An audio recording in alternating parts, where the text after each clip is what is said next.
Hey there, and thanks for joining us for this episode. And as we get started, I wanted to remind you to make sure that you subscribe on YouTube and follow us on Apple Podcasts, Spotify, and wherever you may be listening to podcasts.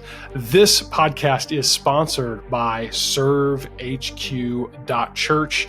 ServeHQ is a place where you can train your volunteers and leaders online through effective video courses. And really, that's just the beginning. You've probably dealt with that frustration of trying to coordinate meeting times for training, trying to organize materials for helping people learn how to, whatever it may be, do some type of volunteer work or procedure at your church. And it quite honestly can just be really frustrating. Well, ServeHQ simplifies all of that by, again, putting it all online, allowing people to watch it and learn how to do ministry at your church at their pace. You can learn more and start using ServeHQ at www.servehq.church. That's www.servehq.church. Thanks to ServeHQ for sponsoring this episode.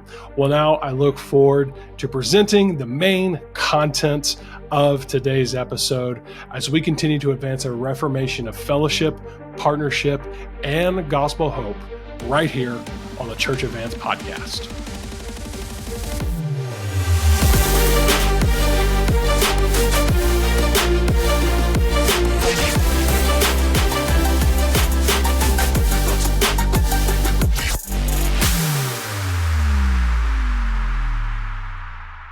Well, welcome everyone back to another episode here of Worldview with J. Michael Lester. I'm excited today about having a guest in studio, a friend of mine I have known for probably a decade and a half, maybe 2 decades now. Excited about what God's doing in his life. I'm excited to introduce you today to the one and only Dr.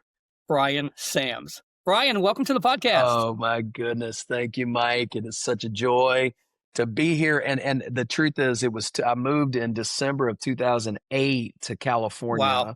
So yeah, it's now going on 17 years of friendship. And my goodness, what a great time. What a great run we had together serving the Lord in California. It was literally that season was just one of the most informative times and one of the greatest highlights. I mean, I just don't have anything but great. Seriously, people ask me all the time about my experience there, and I'm always like, man, it was great. I had great friends. I had a great ministry, guys like Luke and others that we all taught. Now we're still serving the Lord together. Plus, me, you, and Toby England were just such good friends and had so much in common, life stage. And I mean, it was just an awesome time, a busy time, but awesome time.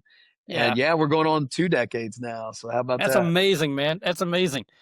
Well, I've got you on the show today because you have done something that people have encouraged you to do for a long time, and different things on your schedule. Maybe not passionate about it just yet, but you have just accomplished something pretty major. Tell our audience what you just finished and what we're waiting to come out in just really a couple of days. Man, it's surreal at this moment to think about the fact that I just completed a book. And it's interesting. I was at a baptism, Mike, the other day. So I baptized a guy that was a proclaimed atheist, and he trusted Christ a couple weeks ago. Wanted to get baptized right away. Baptized him at the beach last Sunday, and God used a man in our church to invite him and his wife. Then a man moved in that was his neighbor, who's a Christian author. I don't know if you've heard of Charles Martin. Yeah. Charles Martin's, nonfiction Christian writer, great guy. Well, anyways, he stepped in as a witness also. Well, anyways, Charles Martin showed up at this guy's baptism, and he's from Jacksonville. He lives in this exclusive neighborhood. Well, anyways, I got to meet him, and I was like, hey man, I just finished my first book, and he was just like so kind. He was congratulatory. He said, I can't remember if it was HarperCollins, one of these guys is now a publisher. He said, did you know they only wrote one book? And he was just over and over and over again how amazing it is to finish a manuscript. And I just ordered several hundred author copies today. because I've had so many pre-orders. It really is getting real. I mean, now I'm sharing my story, and I've always wanted to write. I mean, I'm a communicator because I'm a preacher, but I do feel like communication is a gift. And I think if you can speak and write sermons, it's likely that you might be able to have a gift of putting it all together in writing. So I wrote our family's adoption story, and the title of the book is Rescued, and it's releasing fully on September 22nd this year. I'm pumped. You know, one of the things I enjoy about writing, Brian, and you'll appreciate this as a preacher, the Apostle Paul traveled thousands and thousands of miles in his earthly ministry, preaching, planting churches. But the reason we know about Paul today is because he took the time to write. And so when you preach today, many times you're preaching from someone else's written material that he, being dead, yet speaks. There'll come a time, the Lord tarries is coming, both of us will be off the scene, but writing is a way to still keep impacting that generation with things we're passionate about. And I know adoption is something you've been passionate about. So, oh my goodness, man! start us from the story. Like I know we this is a shorter time. It's not like a 6-hour podcast. I know we could probably take that long, but high end. Give us sort of the high end view of sort of the journey that God has walked you through, not once but multiple times through this adoption process. Yeah, so 4 times we've done 4 adoptions. I have 5 children. My oldest daughter, Adriana, who's now a sophomore at college, hard to believe. She was our first, adopted in 2007. Then my wife gave birth to Brent, who's just turned 13. He's at the house, obviously, as an 8th grader this year. And then we have Blake, Ashley, and Braxton, who are now currently 8 years old, 7 years old, and 5 years old, respectively. And once we got to Florida, we adopted them. So 4 out of 5 of our kids are adopted. And obviously, when that happens, adoption is your narrative. It's your story. That's how God put together your family. Every adoption story is amazing because it's all about a life transformed. It's about hope given. It's about brokenness being restored. You know what it really is, Mike? It's the gospel. Sure, because the Bible says in Galatians 4, man, the Bible says we have been adopted. And from that position of adoption, we cry, Abba, Father. And our ultimate adoption is the inheritance waiting for us in heaven. So there's such as, I look at certain things that happen with adoption, like the birth certificate. Okay, on all of my children's birth certificate, their name that I gave them, and I'm listed as their natural father, and Angie is listed as their natural mother, right on the birth certificate. So whatever past they may have had prior is totally expunged. It's nowhere to be found. Medical records, all of it is gone, and it guarantees that they are just like just like Angie gave birth to them. So in a real sense, it pictures the gospel so well. But our adoptions of all 4 kids, I think I should just stop right there and say that'll preach. Oh, my word. Listen, one of the chapters in the book is called Adoption in the Gospel, and I worked through Galatians a little bit, just kind of a high end of Galatians. I get to chapter 4, and I tie in the final adoption decrees and make a connection between what this pictures through Christ. Because, what were we? We were not naturally born children of God, and God took us, brought us into his family, made us his children. It is adoption. And so adoption is so gospel-esque that it's hard to miss that. And yet everybody's got a unique adoption story. There are all kinds of adoption pathways, if you will. For us, there were 2. There was one was infertility. By the time I met you, we already had Adriana. Adriana was about 1, I think, when we moved to California. But for 5 years, Angie and I couldn't have children. And so God used infertility to spur us toward adoption. And then, Mike, what's interesting, when you start studying the Bible, how much infertility there is in the Bible, it's unbelievable. It's everywhere. And a lot of it is tied in with the messianic story of the Old Testament. When you really you got Sarah, you got Rebecca, you got Rachel, you've got Hannah. Hannah brings Samuel. Samuel is born in those days, there was no king in Israel. He's the forerunner of the king, just like John the Baptist was the forerunner. And how was John the Baptist? How did John the Baptist come, right? I mean, you start looking at this, man, it is a narrative, a big narrative. And so God uses infertility. It's heartbreaking and it's difficult. Sometimes it leads to adoption, but every time it leads to absolute dependence upon Jesus and absolute standing in awe of his plan and what he wants to do in somebody's life. And so there's a chapter in the book related to infertility, and Hannah. I tie it together with Angie and our story. Kind of a cool little narrative. The second way it comes is in our case was through just, as the Bible says, as you have therefore opportunity, do good to all men. If you have something in the power of your hand to do it. Like, do good if you can. Like, take opportunity. And that's how the little ones came into our lives. It started with a mother who was getting ready to turn her kids over to DCF because she was a danger to them. She was a drug addict. She was an alcoholic. The kids were emaciated. The kids Wow. were abused and neglected. My son, Blake, the first meal we served him, I'll never forget this, man. He came to our house at 2. He was 2 years old. These people had strapped them into car seats, left them in bedrooms while they stayed in the living room and partied. They had no food. They would soil themselves all day long, never be changed. So when we set Blake down at our counter the first time, Wow. and he took his hand and scooted his plate over and like turned his back, like protecting the little bit of food that he didn't know if he was going to get another meal. And Blake still, you watch him, he's 8 now. He still eats very fast. And is always, and he's skinny as a rail. It's crazy. You'd think the kid be 100 pounds and he's supposed to be 60 pounds, but he's just he's still got that little bit in him where he didn't know where his next meal was coming from. And God just broke our hearts, man. We were like, man, these kids need Jesus. They need love. They need parents.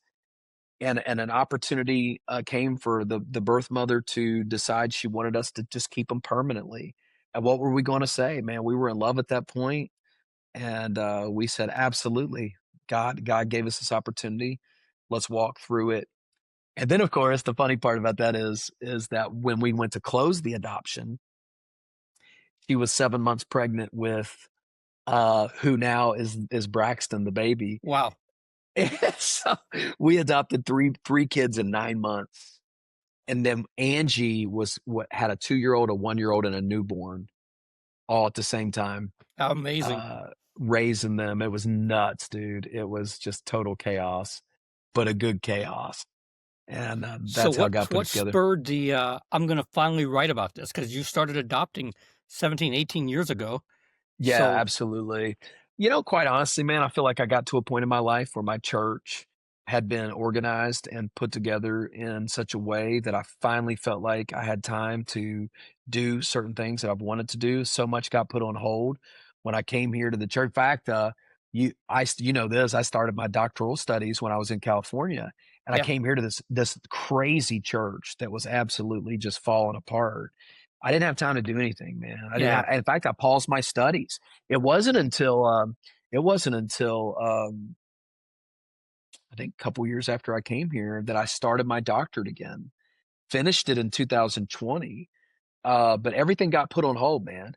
And I had the kids. The church got stabilized. I've developed leadership, and quite honestly, I'm in the lane of studying and praying and working with people. Church administration is not what I do. It's not what I'm good at. And I feel like I finally at a place where I can take the extra time to record stories. So that's kind of how I got my doctorate finished finally. I got the church on its feet, and now I'm looking around going, what do I really want to do now? And writing is now I'm on the forefront, finished the book, and I've got a few other projects in the hopper. So that's kind of what Loved it. gave. I was going to ask if this was a one and done, or should we look for more? Definitely looking for more. I'm going to write some stuff about church revitalization. I want to write some things on Bible translation and journey there. And I've got a few other biblical studies, one on Abraham and one on Joseph. I think they're all swirling and coming. And then I hope to try to produce maybe a book a year, until the Lord takes me home. That's kind of the goal. So how was the writing a book? How was that process for you different from, say, writing a sermon, or in your doctoral work, writing the papers? Was this similar? Was it vastly different? What did you? I would say vastly different, because one is a heavily academic process where research is done on the ground level, whether it's doctoral or sermon. Every sermon or your doctoral thesis starts with heavy study and thought, and but when you're writing narrative or story, it's your life, it's your story. So telling the story came naturally. If I could get a block of a couple of hours, man, I could crank out a whole story.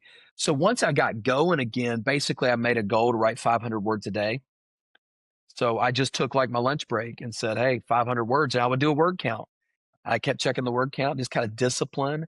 If you write, man, what is it? If you write 500 words a day, for a year, I mean, it's insane. It's like a 50, what is it? I don't even know the math, but you could definitely write a whole book easily. I don't know I the want to say it's numbers. like 18,000 words or something. It's a lot. It's a lot. So but I would say you can write out the overflow, but then also when it comes to really finishing a project, you just gotta discipline yourself to say, I'm gonna write X amount of words a day. I'm gonna knock off this section. 184,000, maybe something like Yeah, 183,000. Yeah. Yeah. So 500, then you think, okay, if I only did 100 words a day, it's 35,000 or whatever it is. That's like a book. 100 words is not a lot if you're a preacher. I mean, to just sketch out a paragraph, 2, 3, 4 paragraphs. So once the ball got rolling, and then of course, probably the thing that really snapped is when I tied the book together with biblical narrative. So there's a section about Hannah. There's a section about one of the chapters is entitled "God Made Me Laugh." So it's about Sarah and Isaac. There's a whole story about Ruth and her. I mean, not Ruth. I'm sorry, Esther. No, Esther was adopted. Esther was adopted by Mordecai, and her. So I write about that and basically the world impacting possibilities of adoption. So once I started tying in biblical narrative, then it really just snapped together and kind of rolled. So when I think about writing, or I think about reading books, I think everybody loves a good redemption story. Mm. Just like, here's somebody whose life was heading in one direction. God in his providence, God in his mercy, God in his grace rewrites the story. So by the time you get to the end of it, we're all cheering. So I say that because I believe there'll be people who would read the book Rescued just because they want to celebrate what God has done. But then you took your book and you created like a small group curriculum.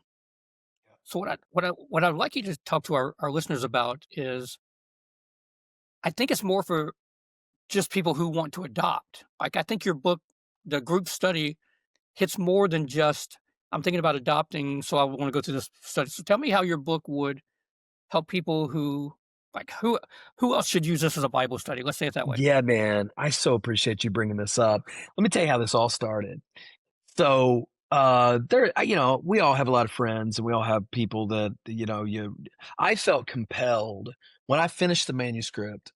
I wanted Kurt Skelly to write the foreword. I think a lot of people say Kurt's a good friend of mine just because he's so friendly. Kurt is like the world's most friendly person. Sure. But he and I have, for the last 9 years, become very close. And there's a lot of funny kind of weaving of our stories together and how it all happened. But he has really genuinely become a really great friend. And I just thought, he knows my story. He knows me. He's a great. So I asked him to write it. Well, when he sent back the foreword, first of all, he called me before he sent me the foreword, and he was just laughing. He said, "Brian, I just can't believe this story is so powerful." And then he said this. He said, "This is not an adoption story." He said, "This story is so much bigger." So in the foreword, he talks about how that you will quickly, when you read this book, you are going to quickly realize this is much more than an adoption story. It's a story about God. It's a story about the gospel. It's a story about miraculous answers to prayer. It's a story about faith. It's a story about God's great provision. And all of a sudden I'm going, and then he told me this. He said, "Brian, you have got to make this a Bible study because it's so much bigger." So I would say my answer to your question would be, do you have something you're praying about? Have you ever been faced with a decision to step up by faith and need God to step in? Have you ever longed with something that you're missing, aching, wishing for? All those elements get hit. Infertility, just the gospel. I mean, man, just like done is so clear with the gospel chapter, I think it's chapter 5 of my book. Yeah, the way I start the book, that chapter, Mike, is this. You probably didn't know this, but I'm adopted too. That's the opening line. And I go into my salvation testimony and give the gospel and tie the whole thing together. So there is actually a gospel. This would be a great gift to say, hey, I'm gonna give to my friend that's unsaved. They're gonna get caught up in the story because it's so cool. But then they're gonna read that whole chapter about Jesus changing my life and Jesus adopting me.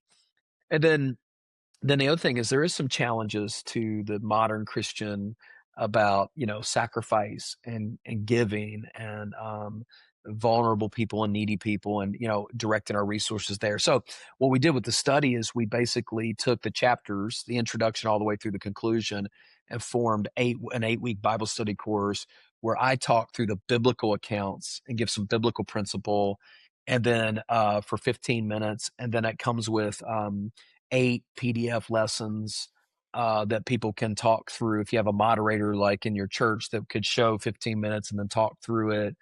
It comes with a free copy of the book, and it comes with the 8-lesson download as well as the PDF stuff as well. So I think it could actually be a cool Bible study at church. I mean, I know I'm the author. You expect me to say that, but I mean, I'm thinking if it were in my church and I knew that this was a legitimate, cool account, I trusted the author and that there was some really biblical things. I think there's a lot of people in your church or your small group that greatly benefit from a biblical study like that. Yeah, I appreciate that. I always am looking for good material. My life has revolved, God has given me the ministry of just teaching and equipping. And Mhm. so whether that's in a college classroom, whether that's in a small group or home group, or whether it's behind a pulpit in a church, I want to see people take steps forward. So I'm always looking for good material, and you can't recommend everything that's out there. So Right. when I have somebody here that I can actually say, "Hey, I recommend this guy," I just hope everybody buys the book and is blessed by the story. Yeah, I'm yeah. curious It's about. amazing. Yeah. Go ahead. Go ahead. Oh, No, I was go ahead. just one other thing I was just going to say was there's so little written about it. There's like virtually nothing out there. There's a lot of secular stuff out there, but like gospel centered family stories with biblical accounts and miracles and like belief in the supernatural and prayer and all that kind of stuff. I mean, there's just a really limited selection out there. I really hope it's got to get in the right lane and catch. I mean, I'm not like I don't have Moody behind me or, Crossway. I'm just out here doing my thing and hoping it catches in the right lane and we'll, so that more people can be impacted by the story or the Bible study. So Sure. How long were you and Angela married before you adopted? 5 years. Okay. So there's 5 years to Adriana Uh-huh. and then there's 5 more years to Okay. Okay. Brent. Okay. Yeah. And then there's 5 more years to Blake and Ashley. And then, of course, Braxton was the next year. So, And how old is yeah, Braxton now? 5. No, Oh, no.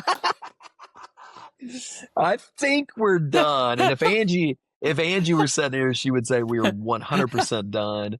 And hopefully God will use my book now to inspire more families so that more people will adopt. take the And pressure off you. absolutely. I mean, I think we'd have a hard time at this age going back to the diaper thing. But I also, man, I just love it. I've had multiple conversations with people who've gone into the journey. I'm not saying we were the reason why, but certainly major conversations were had. And I think that's been one of the beautiful things about adoption, Mike, is trying to, I love the title of your podcast, Worldview, I mean, these conversations are trying to push a biblical worldview, a Yeah. worldview that says life matters Yeah. and a Yeah. worldview that says Christians should do something for the vulnerable and the orphan because it's right there in the Bible. What is pure Uh, religion, Brian? What I Oh think my James said? goodness, isn't that amazing? So that's New Testament, very clear. Then you got all the. Then there's so much in the Old Testament. I don't know if you just take a jog through the prophets as an example. What was one of the absolute biggest beefs, if you will, that God had with Israel through Micah, through Isaiah, through some of these prophets? It was their lack of care Yeah, it wasn't the for. false gods. I mean, that was part of it, but that wasn't what was getting the hammer as much. Yeah, I expect Micah, man, Micah has a big hammer drop on it, but there's so much more. And these guys, it was like the quintessential case in point that your life as a nation is off track because you don't care about babies and you don't care about kids and you don't care about orphans and you don't care about the poor people. It's a pretty strong case to be made for social type action. I say that and people get all up in arms about. So I'm not talking about the social gospel people. I'm talking about social action, which our life, according to James, should be faith-filled action. Faith-filled action. And I just can't think of anything that is more faith-filled and more action than adoption and foster care and that sort of subject. So. Yeah. So as a preacher, Brian, what I'm Mhm. curious about, how has this journey affected the way you preach biblical truth? How would you be different today if you'd never gone through the process of adoption? Listen, man, I know there's times in my life where I say, God, I believe, but help my unbelief. I know there's those moments, but I can tell you definitively when my back gets up against the wall and people in my church, their back gets up against the wall, there's a whole lot of exhortation behind me that says, man, I know God can do this. I remember a couple years ago, I think you were there, Mike. I think you were there at the End the Gospel meeting in Orlando. I spoke one time. I think you were there when I spoke on fasting and prayer. I was there. You remember at the end of that, I told everybody about a challenge that we were facing as a church. Okay, within 9 months of that message I preached there, we were praying for $100,000. Our church is young, man. Our church, the fastest growing group in our church is 20s, people in their 20s. They don't have any money. They've never been taught to give. It's crazy. I mean, we just don't have big money church. And we needed $100,000. Our ACs were breaking. And God provided. It was over $137,000 in a very unique situation. We had fasted and prayed. And the title of the chapter with Adriana is Lord, I Need a Miracle. And if there's one thing I've learned through all this is that God is a wonder working God. And I still believe in miracles. I still believe in answer to prayer. I believe he can do anything. And I think it's inspired my faith. And that's one real angle in the book that I would hope people would really take away. We all will face those moments. So there's that. But then there's also the empathy of other people that I can set. In fact, just before we got on the air today, there was a lady that came to see me and her marriage is really in trouble. And my posture is always, God can do this. God can do this. He's done it before. And I can stand here and say, so I think, man, and then also, man, as it comes to infertility and the struggle and the agony of all this, it just makes you a much more empathetic person. To be able to say, man, look, we've been through some stuff like this. So I think there's empathy. I think there's a gigantic faith in the miraculous. And of course, I'm so obviously so pro family. I mean, man, I am like, I'm just going to push family. I'm just going to push kids and encourage God's design to fill I'm not preaching the choir here with your 5. Those of us in the 5 kid club, man, I mean, we're, it seems like so unusual today where 50 some years ago it wouldn't have been very unusual. Yeah. But I think we're living in a day where we have self-centered people. We have self-centered Christians. I've met Christians who've literally told me with a straight face, we don't believe God wants us to have children. And I've looked right back at him and said, I believe God does. And they don't always take that well, but I'm not in a position where I'm going to try to make people feel comfortable with non-biblical ideologies.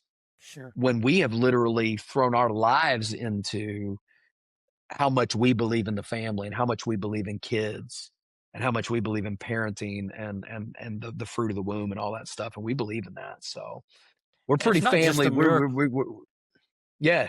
It's not even just a miracle of God providing the opportunity to adopt, but your story also, and I hope I don't know if you get into this book or not, but the way God provided the finances for you to adopt. Oh my word. Over and over again. Yeah. Do you cover that? Over again. I do, man. You guys need to Yeah. read chapter 2. If you only get the one chapter, read chapter 2, because chapter 2 is about Adriana, and Adriana's story is bananas, man. Her story is so bananas. Here's the short of it. We had 8 weeks when we found out about Adriana, and the birth mother looked at us and said, "We want you." We had 8 weeks. We needed it turned out to be over $30,000. In 2007, I didn't make there wasn't $30,000 in my W-2. You were in And evangelism at the time, right? I was in evangelism. Yeah, We were yeah, yeah. broke. Oh, we were broke. I worked in camp ministry in the summer, evangelism fall and spring. We were so broke. We didn't have a house. We had no money.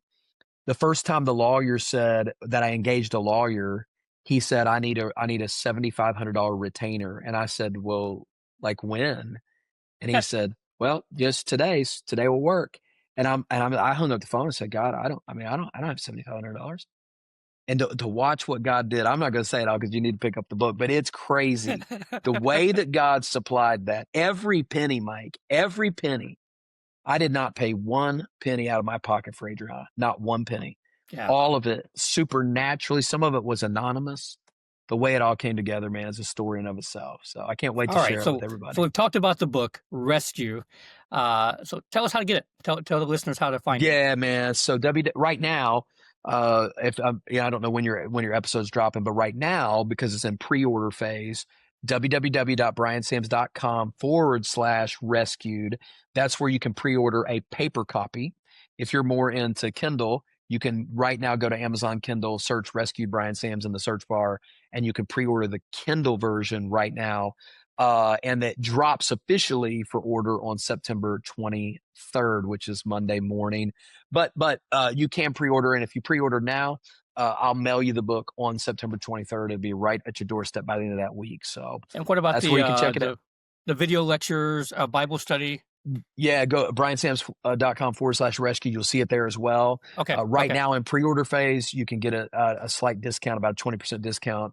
And what that does is it gives the leader the book. If you're the leader, you get a copy of the book, and you get the video access, and you get the PDF downloads for you to be able to show and lead the study in your group. So that's how you can get all the above, man. I appreciate you featuring it on the podcast, and I really, it is a worldview issue. When I heard about your podcast, I was like, man, nothing's more worldview than family and adoption. So I hope it's a blessing to your listeners. Yeah, I'm so glad you came on. And again, I would recommend this for all of our listeners. I know it'll bless you. If you say, well, I'm past the adoption stage years of my life, but just the story of what God has done and how God will work in your life, it will encourage you. And the fact that the gospel is woven into it as well, it's a good way to just share this story with people that we want to have a biblical worldview. So, Brian, and just thanks again. I always appreciate your friendship. Yes, sir. My joy. God bless you, Mike. Thanks for the invite. Yeah, and to the rest of our listeners, hey, we'll see you in the next episode here at Worldview with J. Michael Lester. Until then, see you later. Thanks again for joining us for this episode. And I do want to remind you to follow us on Apple Podcasts, Spotify, and wherever you may listen to podcasts. While you're there, be sure to leave us a 5-star review and then share the podcast with other pastors and leaders that you believe this content could be a help to. You can also subscribe to our YouTube channel, where we'd really appreciate it if you'd like this video, and then also share a comment with any thoughts, feedback, or questions you may have. We may just be able to answer those in a future episode. Well, I want to thank you again for joining us as we continue to advance a reformation of fellowship, partnership, and gospel hope amongst Bible-believing pastors and churches. And we'll see you next time right here on the Church Advance podcast.